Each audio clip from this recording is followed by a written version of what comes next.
Voilà, Razak. Donc Shavuot Tov. Alors aujourd'hui, on va discuter de quelques aliments encore. On avait vu ensemble ce qui était de la cuisson du thé. On avait vu ensemble le sucre, le sel. Et il nous restait encore quelques petites... et on a vu aussi ce qui était déversé du Keli Rishon, c'est-à-dire le liquide qui est contenu sur le récipient qui est posé sur la plata. On a vu que quand on le déversait sur un aliment, il était capable, ce liquide-là, ce jet, il était capable de cuire de façon superficielle. On avait dit que c'était l'objet d'un débat. On avait dit que c'était l'objet d'un débat. On avait dit que selon certains Rishonim, c'était pas capable de cuire. C'était la position du Rashbam. Et on avait dit que beaucoup d'autres Rishonim pouvaient éventuellement penser comme cela. Le Rambam, par exemple. On a vu qu'il y avait l'opinion du Ri, Rabbeinu Yitzhak, c'était un débat à Tosfot, qui lui pense que c'est capable de cuire complètement. En fait, c'est un désaccord entre les tosafistes. Et Rabbeinu Tam, c'était la voie intermédiaire en quelque sorte. Rabbeinu Tam, lui, il pense que c'est capable de cuire, mais uniquement de façon superficielle. Et ce qui est retenu dans la halakha, c'est l'opinion de Rabbeinu Tam. Alors maintenant, si quelqu'un a versé directement, par exemple, l'eau du koum-koum sur un aliment, est-ce que ça interdit Bediavad, est-ce que ça interdit la consommation de l'écorce? Parce que c'est ça qui a été cuit, hein, l'intérieur n'a pas été cuit. Est-ce que ça interdit la consommation de l'écorce pendant Shabbat? Le Mishnah Berurah, il avait dit que c'était interdit, mais il a rapporté ça au nom du Magen Avraham. On avait dit que du fait que c'était une marloquette, c'est assez étonnant qu'ils l'interdisent, parce qu'on a vu que quand il y a un débat entre les Rishonim, même si dans la halakha, l'avis qui a été retenu, c'est l'avis qui est plus rigoureux, c'est l'avis qui est interdit, si cela a été fait pendant Shabbat, concernant l'interdiction de consommer ce qui a été fait pendant Shabbat, sur cela, on va tenir compte des avis les plus tolérants, et par conséquent, on devrait le permettre. On devrait permettre ce qui a été... ce sur quoi on a versé l'eau bouillante pendant Shabbat.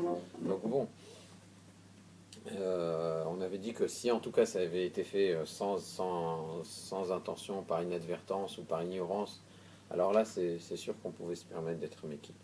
Mais bon, a priori, on devrait être méquille même quand quand c'était volontaire. C'est une chose, quand tu dis que c'est la finalement, elle a été... ça veut dire que c'est ce qu'il a fixé Rav Yosef Karo dans Shulchan Aruch. D'accord, c'est lui qui a fixé. Comme quoi, finalement, on tenait sur Rabbeinu Tam. Exactement, il l'a fixé, mais ça veut dire que c'est pas sorti de nulle part. Ça veut dire que c'était une façon de trancher qui existait déjà en Espagne. C'est-à-dire c'est une tradition qui existait déjà. Et donc voilà, il a fait un travail de synthèse de tous les décisionnaires qu'on appelle les Rishonim, qui est antérieur au 15e siècle, antérieur au 16e siècle même. Et depuis l'époque de la clôture du Talmud jusqu'au 16e siècle. Donc il a fait ce travail de synthèse-là, et en fonction des différents avis qui étaient présentés, de ceux qui étaient... et principalement de Maïmonide, de Rav Yitzhak El-Fassi, du Rif et du Roche, Rabbeinu Asher, principalement en fonction de leurs avis, il a fixé la halakha. Et ça existait déjà en Espagne, cette façon de trancher. C'est pas nouveau, quoi. Maintenant, bon, il y a des décisions qui sont peut-être spécifiques à lui, mais néanmoins, c'est-à-dire la raison pour laquelle ces décisions ont été reçues, c'est parce que déjà il a fait ce travail de synthèse, et ensuite parce que sa méthode de décision était assez consensuelle. C'est pas sorti de nulle part. C'est pas... Donc, il y a les seuls endroits où ça n'a pas été accepté, c'est justement en Europe. Parce qu'en Europe, on avait plutôt tendance à suivre les Baal et à Tosfot, on avait plutôt la tradition des Tosafistes, des décisionnaires français, allemands, etc. Et Rav Moshe Serles, lui, va plutôt en fonction de ces décisions-là. Voilà, c'est pour ça. Mais encore une fois, il y a beaucoup plus de sujets sur lesquels tout le monde est d'accord que de sujets sur lesquels on est en désaccord. En général, même si le Rav Moshe Serles adopte une position différente, souvent, c'est, il vient juste dire on a l'habitude de se montrer plus strict, mais il est d'accord que la stricte halakha correspond bien à ce que dit le Shulchan Aruch. Donc voilà. Même si en pratique on va faire plus attention, mais pour ce qui est de la stricte halakha, très souvent comment dire, c'est souvent ça concorde.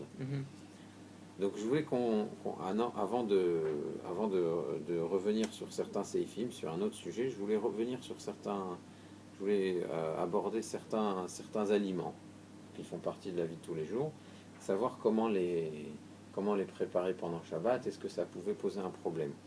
Alors l'exemple dont on n'a pas encore parlé, c'est celui du café moulu. Je me souviens qu'on n'en avait pas encore parlé, n'est-ce pas? Alors le café moulu, c'est du café qui est grillé. Il est torréfié et ensuite il est moulu. Donc c'est des graines de café qui ont déjà été cuites en réalité. Puisque c'est grillé, alors ça s'appelle déjà cuit. On avait dit qu'il y avait un débat à ce sujet. Ça veut dire si maintenant j'ai déjà grillé quelque chose, est-ce que je peux le cuire est-ce que je peux le bouillir? C'est un autre mode de cuisson. Mais d'un autre côté, on a en bichoul achar bichoul, d'un côté quelque chose de sec qui a déjà été cuit, il n'est pas question de le recuire, en bichoul achar bichoul. D'un autre côté, là c'est pas deux bichoulim, c'est pas deux modes de cuisson semblables. Il y a un mode de cuisson qui est la grillade, ou en l'occurrence la torréfaction, et un deuxième mode de cuisson qui est le fait de l'ébouillanter, puisque le café je vais l'ébouillanter pour pouvoir le boire. Donc est-ce que c'est une nouvelle mode de cuisson? On avait dit, est-ce que ce nouveau mode de cuisson fait que ça s'appelle la cuisson pendant Shabbat? On a dit que pour le Mechaber, pour Rav Yosef Karo, et qui tranche comme le Rahavia, Abraham Bar Yoel, il est à Lévi, il est clair que en bichoul achar bichoul, même quand les deux modes de cuisson sont différents. Même quand les deux modes de cuisson sont différents, la viande grillée, elle a été que grillée. Si je la mets sur une casserole qui est sur la plata, même si j'ai pas le droit de le faire parce que c'est sur la plata et j'ai l'air d'être en train de cuire, même si je la mets mais ça s'appelle pas que je suis en train de cuire. Peut-être ça ressemble, ça sera un interdit rabbinique, mais ça sera pas une cuisson à proprement parler. Et donc dans certains cas, ça serait même moutard. Par exemple, si j'ai pas le mirzekim vachel, par exemple, si je mets cette viande dans un keli rishon, ou là où ma casserole n'est plus sur la plata, où le seul problème, ça serait juste un problème de réel bichoul. Or là, c'est de la viande grillée. La viande ayant déjà été grillée, même si je la mets à bouillir en quelque sorte dans cette casserole, vu que la casserole n'est pas sur le feu, il n'y a plus aucun problème. Il n'y a plus de bichoul, bichoul achar bichoul. Donc de la même manière, pour mon café, étant donné qu'il est déjà torréfié, qu'il est déjà grillé, on peut dire que d'après Maran, en bichoul achar tsali, il n'y a pas de cuisson après de la grillade. Donc par conséquent, mon café torréfié, moulu, je peux directement verser l'eau bouillante dessus. Donc par exemple, si j'ai mon café, ce qu'on appelle le café turki, le café turki en Israël. Alors on peut mettre le café turki au fond du verre et verser directement le bouillotte du koum-koum dessus. Parce que c'est déjà, ça s'appelle déjà cuit. Ça s'appelle déjà cuit. Donc ça c'est pour Maran, ça c'est pour Rav Yosef Karo. Effectivement c'est pour l'usage svarad, on peut s'appuyer là-dessus. Mais le Ramar, Rav Moshe Isserles, il rapporte la coutume ashkénaze, c'est de craindre l'opinion du Rab Eliezer Mimes.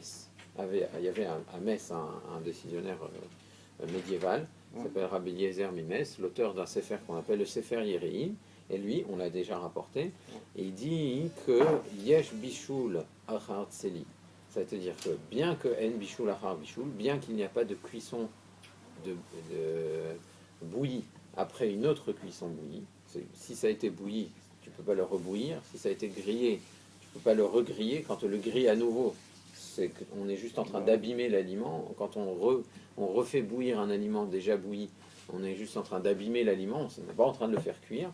En revanche, quand on est en train de bouillir un aliment qui a été grillé, ou de faire griller un aliment qui a été bouilli, là c'est un nouveau travail, c'est un nouveau mode de cuisson, donc nouvelle mélacha, Et que ça s'appelle cuire, ça s'appelle bichoul achar tsali, ou tsali achar bichoul, et ça existe. Donc, selon cela, les grains de café, même s'ils ont déjà été torréfiés, ils sont déjà calis, ils sont déjà grillés. Ouais. Quand tu les mets à ébouillanter après, pendant Shabbat, il y a une notion de cuisson dedans. Donc je ne peux pas verser directement l'eau bouillante sur le café moulu. Par contre, dans un kéli-chéni,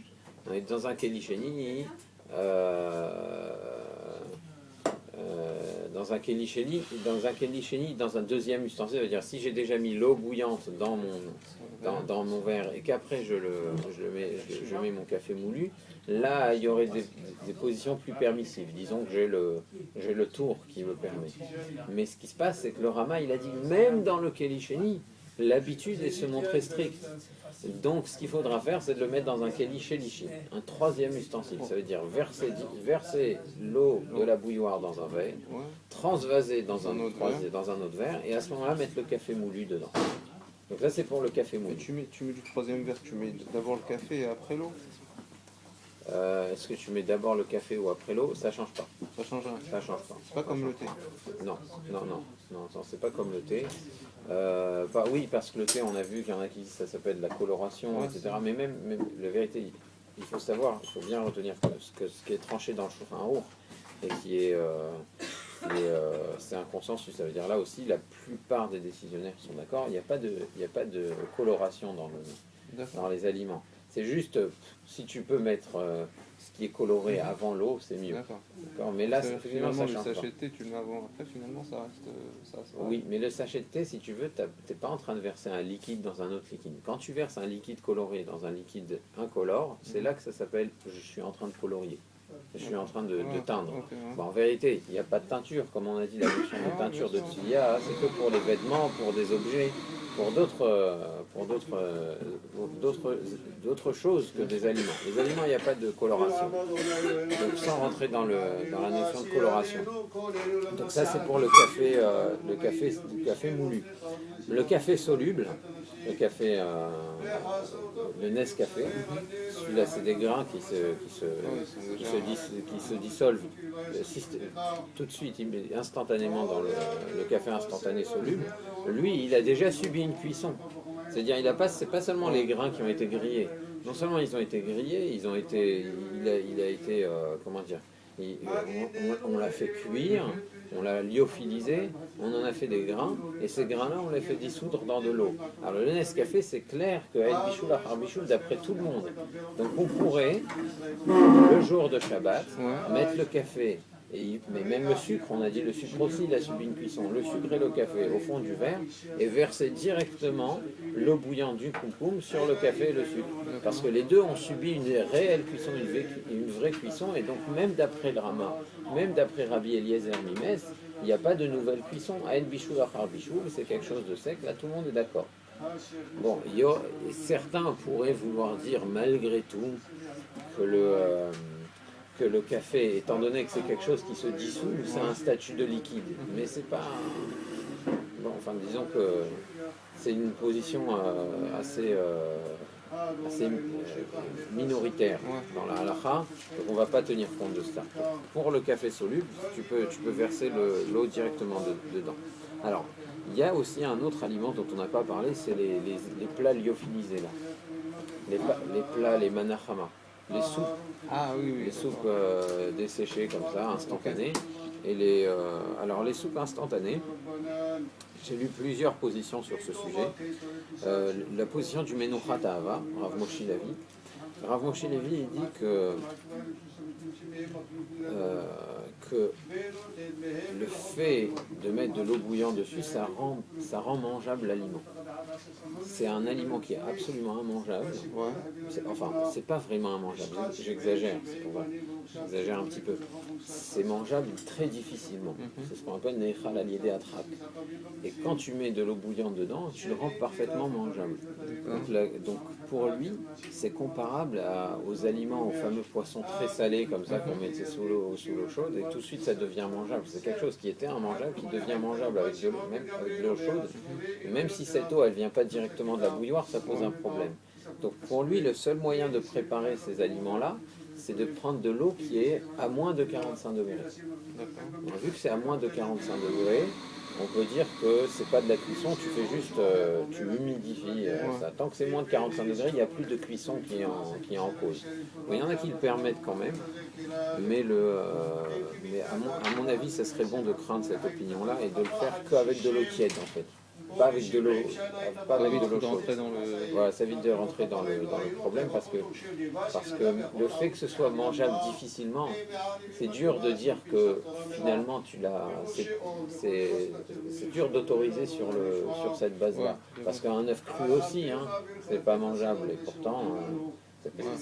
Tu peux le manger, tu peux te forcer à gober un œuf. Hein. Donc on va revenir Be'ezrat Hashem sur ce plat dessus demain Be'ezrat Hashem et on abordera d'autres sujets. Hazak ou Baruch. Hazak.